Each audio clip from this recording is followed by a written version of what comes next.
Welcome to the Lee Etzler Show, a weekly wrap-up and analysis of Churubusco High School Football. Eagles, what is your perspective? Out, out, out.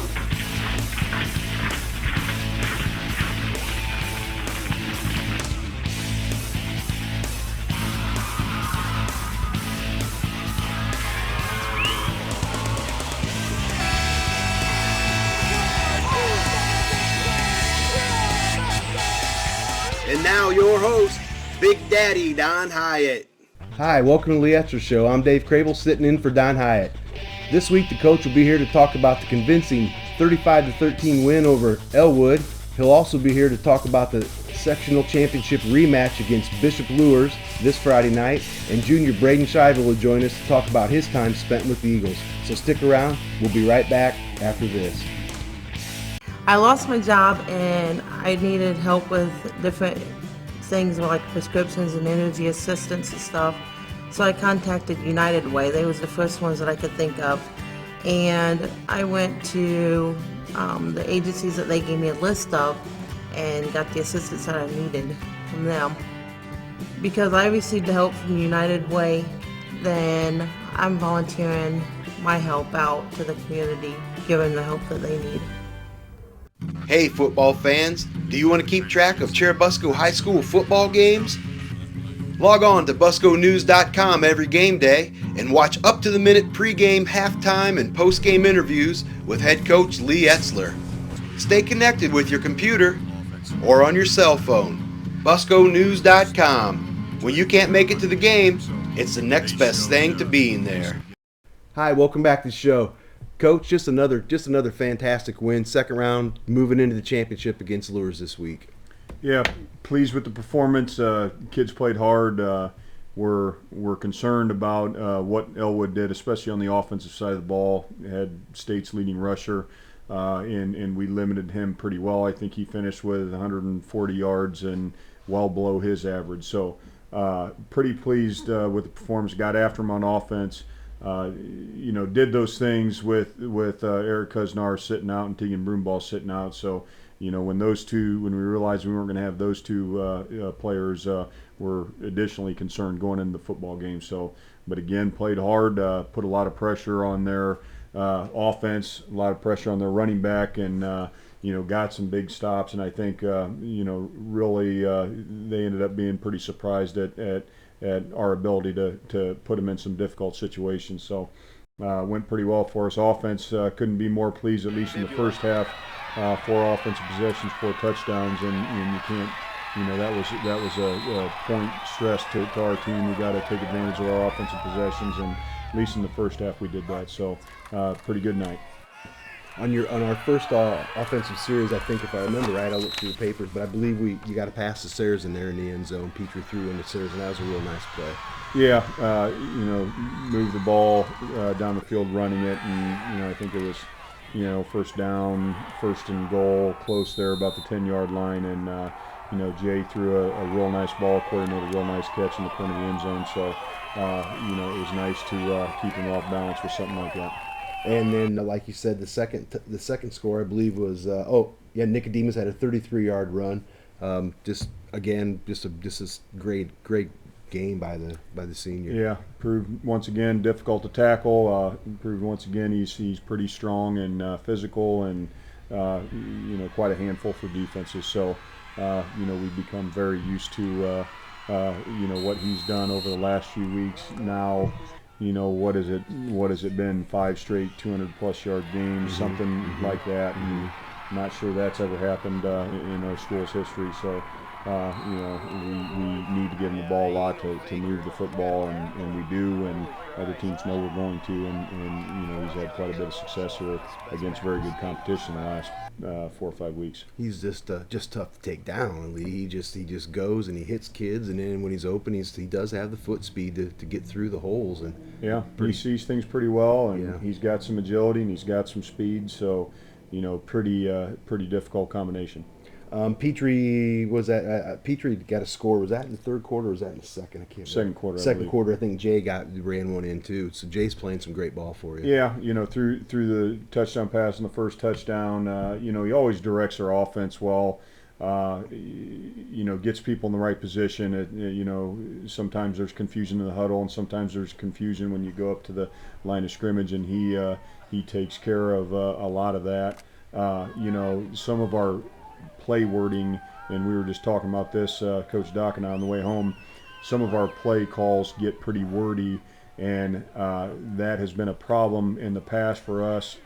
Calling a play on the sideline, having a kid running the play to the quarter, and then repeating to the quarterback. Well, Jay's a smart kid, and a lot of times with a few key words, he knows what we worked on in practice. He knows, he can see the picture of the play in his head and can get out the right call into the huddle. But it's one of those things that even I take for granted sometimes. We've had issues in the past of why are we having so much trouble getting to play in the huddle? Well, and then this year we're not, and then you come to realize, we're not having too much trouble. Well, Jay's fixing a lot of that stuff, so very valuable to us, and a lot of timing in our offense. Very important, the timing of everything we do with motions and things like that, and he does a great job with that as well. So.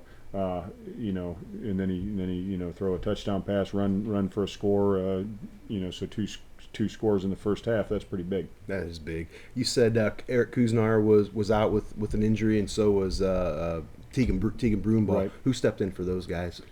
Well, we offensively, Jesse Green played the whole game at tackle for us and did a good job. Mm-hmm. Defensively, we moved Brian Richardson to tackle when he's normally the nose guard, and then the nose guard rotation was Jacob Geiger, Parker Conrad, and Travis Glick.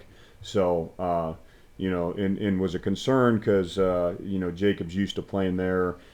Jacob started off the game at nose guard, and we felt defensively played his best football game on the defensive side of the ball, and very encouraging because we think he's gotten significantly better throughout the year on the offensive side of the ball. But he's valuable to us on offense, and you don't want kids playing the entire game, so rotated through Parker Conrad and Travis Glick. Thought Parker did a very nice job, made some plays.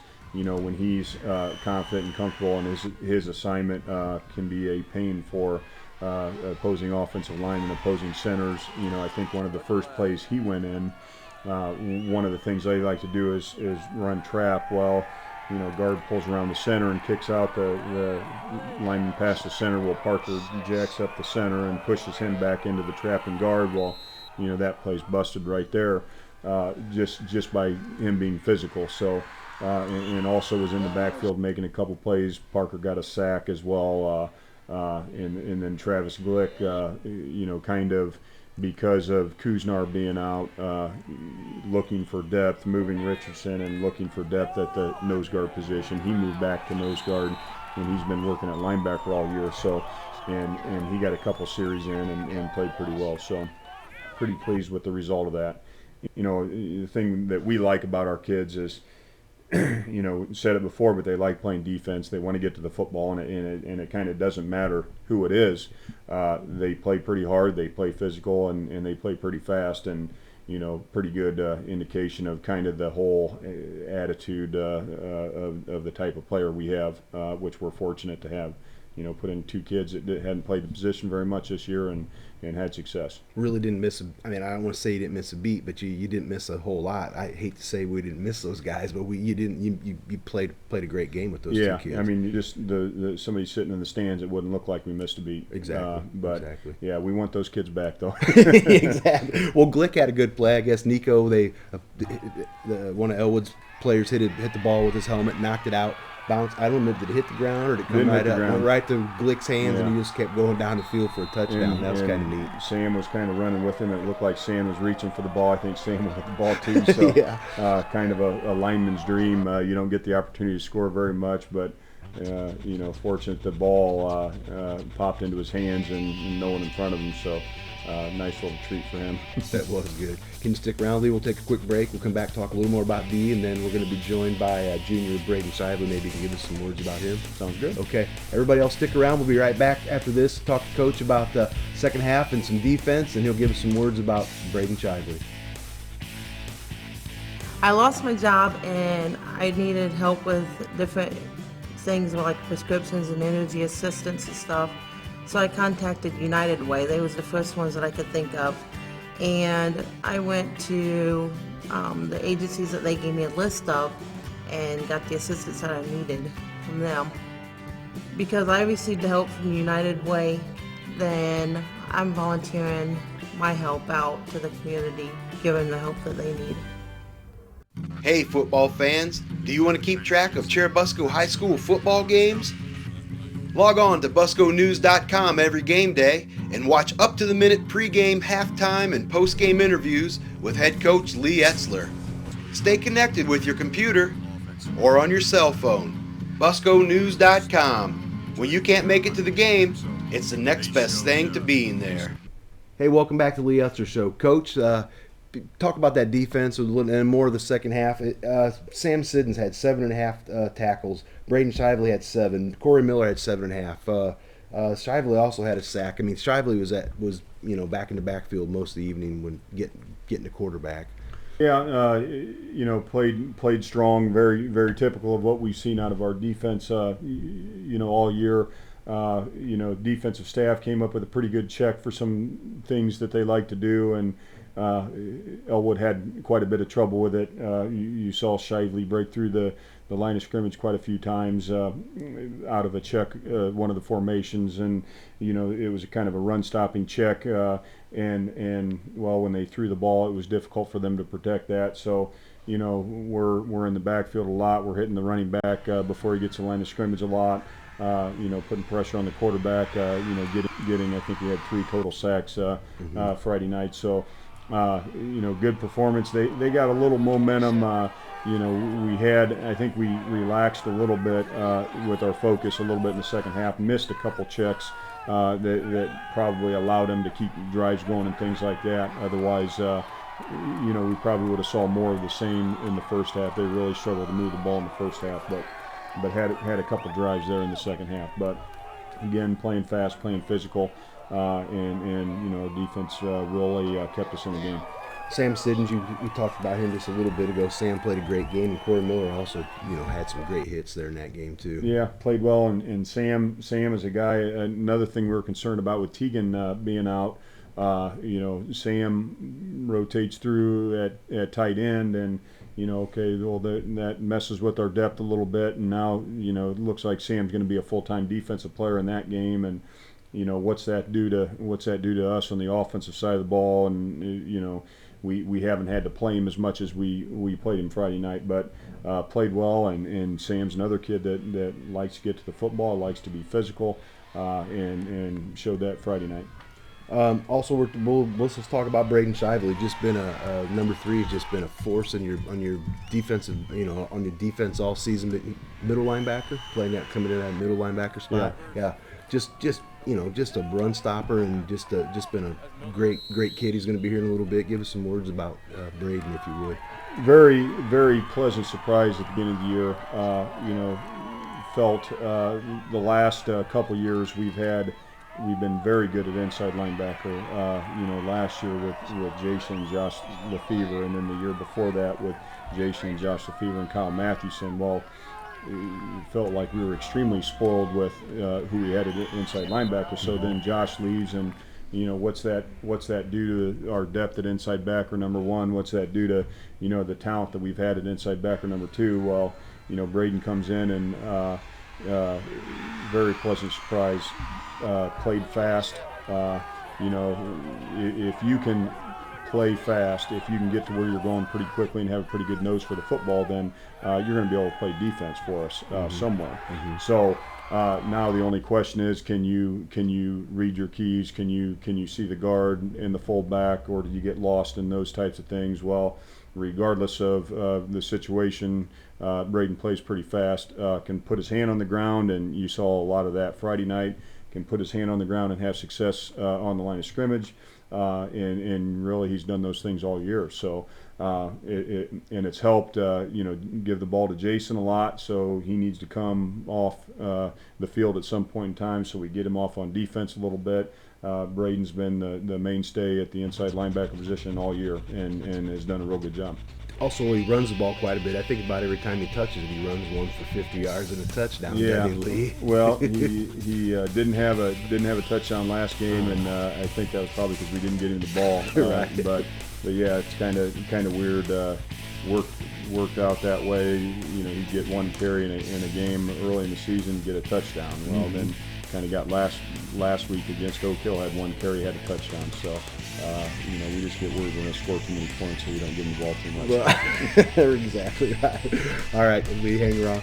Can you hang out? We'll come back and talk about that Lewis game coming up. Everybody stick around. We'll be right back to talk to junior Braydon Shively. I lost my job and I needed help with different things like prescriptions and energy assistance and stuff. So I contacted United Way. They was the first ones that I could think of. And I went to the agencies that they gave me a list of and got the assistance that I needed from them. Because I received the help from United Way, then I'm volunteering my help out to the community, giving the help that they need. Hey football fans, do you want to keep track of Churubusco High School football games? Log on to busconews.com every game day and watch up-to-the-minute pregame, halftime, and postgame interviews with head coach Lee Etzler. Stay connected with your computer or on your cell phone. busconews.com. When you can't make it to the game, it's the next best thing to being there. Hey, welcome back to the show. We're here with junior Braydon Shively. Just been a defensive standout all season. Just been a great player for us. Braydon, welcome to the show. Thank you. You bet. Tell us about that last game last Friday night. You were in the backfield as much as their quarterback and the running back. Coach said you did some checks and come off the plays, and I guess you just got in there and you got the quarterback a lot. Yeah, the coaches, they watch film all week. Every chance they get, I don't think they sleep really. Yeah. But they get those checks for us to the certain plays so we can get back there and stop the play that needs to be stopped. So off the check, I mean, tell us more about that check. So Doc will call play and everybody will get ready for the play. Then they'll see what's going on and they'll check out of it. They'll go to the second set or something. Yeah, it's what they line up in, like whatever. Okay. If they line up in a different formation. Yeah, in okay. a different formation, then we'll check to the check that needs to be checked. And then you'll know if he sends you to get in and get the quarterback or put the heat on the quarterback or the linebacker or whoever it is. Yeah. So you've been playing some great offense too. We were talking to Coach earlier about how you catch the ball or one touchdown per game. That's pretty awesome too, man. You seem like you're fast, one of the fastest ones in the team. Are you or not? I don't know. I'd like to think that I was, but I might not be. So, You're right. Yeah.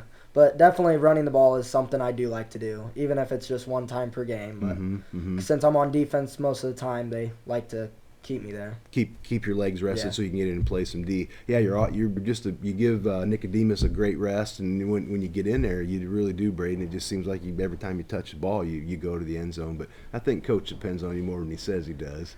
Yeah. Coming into the season, we knew we needed to fill a spot for Josh Lefevre, and we had multiple people that could have done it, but I'm glad I was the one to step up and do it. You're doing a great job. What's it like playing for Busco, man? What's it like playing for Busco and the coaches? I wouldn't play for any other team. It's like a bond. We're like a family out there. When even in practice, we joke around about certain things, but when it's time to be serious, we're serious. How do you like Coach Doc? He yells sometimes, but he's fun. He has his reasons. I always ask everybody, Doc's not too wound up, is he? Even everybody goes, oh, he's not wound up. But no, Doc's a great coach. Yeah, we're lucky we're here. What about Coach Etzler? What do you think about him? He's a good guy. I like Coach Etzler. He speaks well and always knows what to say. He teaches you guys pretty much what's going on about life and not just football. I mean, he teaches you there's consequences about, not doing the right things. And if you do the right things, good things will happen. Yep.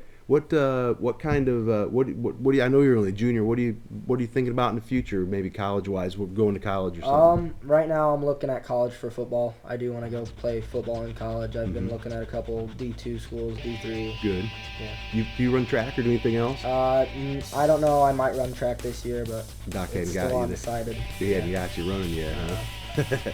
All right, Braydon. Well, hey, man, thanks a lot for coming in. I Hey, appreciate thanks taking for your time. having And stay right there. We're going to do some stuff. And right. everybody else, stick around. We'll be right back to talk to Coach Etzler about the upcoming sectional championship against Fort Wayne Bishop Lures. I'm Braydon Shively, and you're watching the Lee Etzler Show. I lost my job and I needed help with different things like prescriptions and energy assistance and stuff. So I contacted United Way. They was the first ones that I could think of. And I went to the agencies that they gave me a list of and got the assistance that I needed from them. Because I received the help from United Way, then I'm volunteering my help out to the community, giving the help that they need. Hey football fans, do you want to keep track of Churubusco High School football games? Log on to busconews.com every game day and watch up-to-the-minute pregame, halftime, and postgame interviews with head coach Lee Etzler. Stay connected with your computer or on your cell phone. busconews.com. When you can't make it to the game, it's the next best thing to being there. Hey, welcome back to the show. We want to thank Braydon Shively for giving us a great interview. He's a junior. He's still got another year to come back and play for the Eagles, and we wish him well. Coach, second year in a row, we have Bishop Lures coming to the sectional championship. Pretty special game for us again. Yeah, we're pleased to have the opportunity playing in the sectional championship again, and this is I think the fifth sectional championship we played in here in the last 7 years, which 7 or 8 years, which we feel fortunate to be in that position. Pretty big task, obviously. Bishop Lures, 3-time defending state champion, and not only that, but you go back 10 years and you can add probably another 3 state championships onto that. So they're used to winning, and there's a reason why they're used to winning. They're very talented. Last year won the Fort Wayne Conference and then proceeded to win the state championship for the 3rd straight year and have most of their guys coming back this year. So major concern. We're looking forward to the opportunity, but major concern with just the talent level they have. They've had a lot of success on the defensive side of the ball. Their defense has been their strength all year. And, for us to be able to compete, we're going to have to find a way to consistently move the football.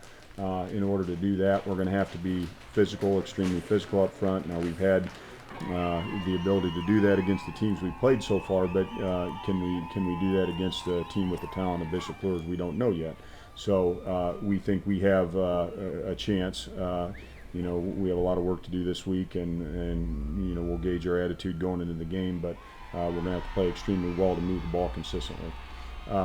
Offensively, they're very talented. Probably have had some struggles this year. They replaced their offensive line. I think have gone through some growing pains with that. They replaced their quarterback, and I think they've gone through some growing pains with that. But have multiple kids that can carry the ball who are extremely athletic. Kids that can throw the ball. They play 3 quarterbacks, what seems like 3 quarterbacks most of the game. 2 different kids that like to throw the ball, 1 kid that likes to run the ball, and they have receivers that throw the thing too. So, we think, if we're comfortable and playing fast, we think we have the chance to cause some trouble for them. The issue's going to be, can we, keep from giving up the big play? Just with the talent they have, and they get a breed of athlete that we don't see very often with the competition we play. So, if we can keep from giving up the big play, if we can move the ball consistently on the offense, we have a chance to be in the game. As far as preparation for Busco goes, going to be pretty much the same as you've been playing all year. The power D, the stifling D, the power run. You're not going to change up, are you? No, if we had things available to us that we could do better than what we've done, hopefully we'd be smart enough to figure those things out and been doing them all along. We try to do things that match our talent pretty well, and it's brought us a lot of success. does it mean it's going to bring us success? Friday night, it doesn't necessarily mean that. It means if we got to do the things that we do pretty well. So hopefully we play with a physical attitude. Hopefully play with a speed and make Friday night our best football game. One thing for sure, it's going to be a fun game, Lee. It's going to be it'll be our biggest test all season, and you guys really don't want it any different. I don't think you want to come out and beat the best team and move on. We knew the only way we didn't play Bishop Luers if we weren't good enough. If someone beat us before that, so we knew they would be in the position. We had to earn being in this position again. So here it is, and we'll see what we can do. You definitely earned it, Lee. Thanks a lot for coming in. I appreciate you taking time every week, and really do. And everyone, don't forget to watch the Lee Etzler Show every Thursday night at 7:30 p.m. on BuscoNews.com, and also don't forget to tune in to BuscoNews.com during the game to watch the pregame, halftime, and postgame interviews of Coach and postgame of the kids. Those are always fun. I like that a lot. This week, Busco plays Fort Wayne Bishop Luers for the IHSAA Sectional Championship at Luers, 7 o'clock. It'll be a fun game. Everybody get ready. Come on out. Back the Eagles. We'll see you next time.